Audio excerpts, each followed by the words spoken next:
जय हिंद and welcome to force defence academy. आज हम बात करेंगे जेम्स वेब टेलीस्कोप का। ये हबल का सक्सेसर है। Hubble was also telescope. So these kind of telescopes are sent into space. इनको स्पेस में भेजा जाता है ताकि प्लैनेट्स, स्टार्स, गैलेक्सीज की बहुत ज़्यादा अच्छे से फोटोज ले पाएँ। तो 2022 में, that is last year, NASA ने बहुत सारे इमेजेस रिलीज की थी of the space end of different galaxies जो हमने देखी थी। दे वर वेरी क्लियर पिक्चर्स। इससे पहले कभी इतनी अच्छी पिक्चर्स किसी भी टेलीस्कोप के द्वारा नहीं ली गई।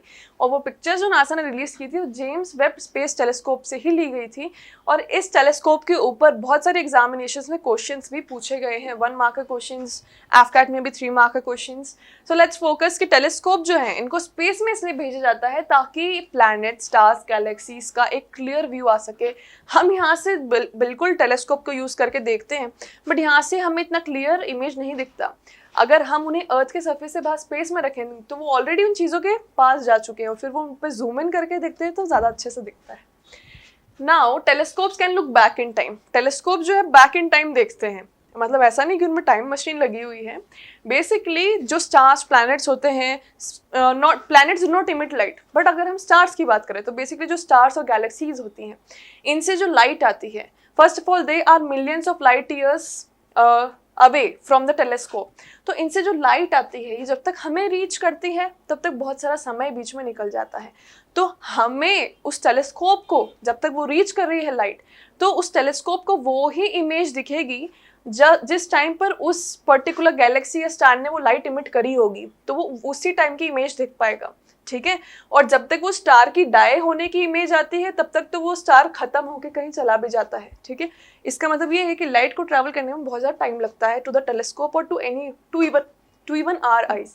तो उस लाइट को ट्रैवल करने में जितना टाइम लगेगा उस पर्टिकुलर टाइम का हमारे पास कुछ वो नहीं आएगा अपडेट, बट जिस टाइम पर वो लाइट इमिट हुई थी उस टाइम का हमें व्यू दिखेगा कि अच्छा ऐसा।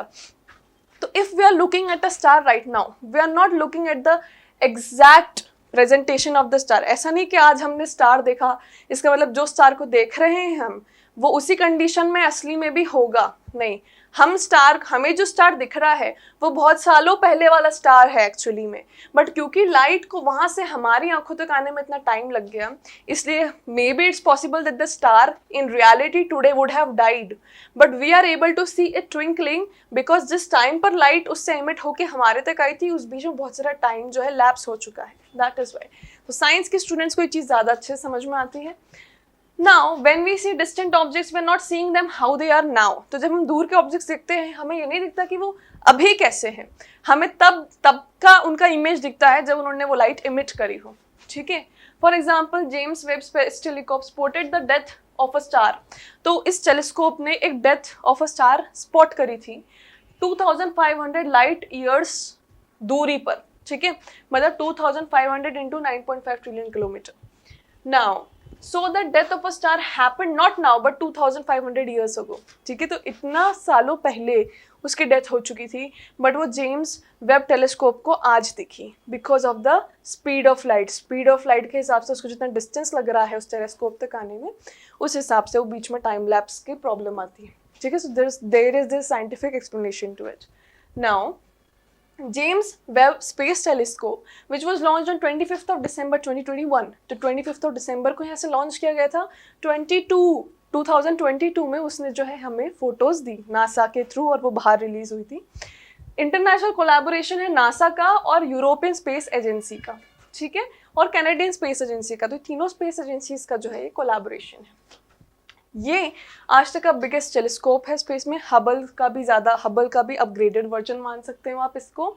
इसमें बहुत ज़्यादा बड़ा, like biggest telescope mirror ever है इसमें, तो उसका मैग्नीफाइंग और उसकी क्वालिटी और ये सब बहुत ज़्यादा अच्छा है। This is 3 times larger than Hubble. Hubble से बहुत ज़्यादा बड़ा है और बहुत ज़्यादा अच्छे फोटोज़ लेता है स्पेस के, क्लियर एकदम। और ये अर्थ से 1.5 मिलियन किलोमीटर की दूरी पे है स्पेस के अंदर, और ये इंफ्रारेड स्पेक्ट्रम भी डिटेक्ट कर सकता है, उसको भी रिकॉर्ड कर सकता है। ठीक है। तो ये भी बहुत बड़ी बात है। Now it consist of a high frequency radio transmitter to send the data to earth. अब डेटा को अर्थ में भेजने के लिए बहुत अच्छी फ्रीक्वेंसी की ज़रूरत है और जो इसमें है। ठीक है। तो बहुत इंस्टेंट फोटोज, ऐसा नहीं कि डिलेड होते हैं, बहुत अच्छे से अगर उसने कुछ कैप्चर किया है तो it can easily trace its way back to earth. Now, it is expected that JWST will last for more than 10 years, मतलब 10 years तक वो स्पेस में है और हम तब तक उसका यूज़ जो है कर सकते हैं अच्छे से. इसकी इंफॉर्मेशन जो है बहुत यूज़फुल है और evolution of stars and galaxies पढ़ने में तो बहुत ज़्यादा अच्छे से इस्तेमाल कर सकते हैं हम इस चीज़ का. So this was all about James Webb telescope. बहुत बार आता है, स्पेशली ये आ सकता है कि किस ईयर में इसको लॉन्च किया था, 2021 में, किस ईयर में फ़ोटोज़ भेजे थे 2022 में, किन 3 एजेंसीज़ का कोलैबोरेशन है, तो European space agency, NASA and Canadian. ये 3 चीज़ें इसके बारे में आ सकती हैं. And for more such video subscribe to our channel. Till then, जय हिंद.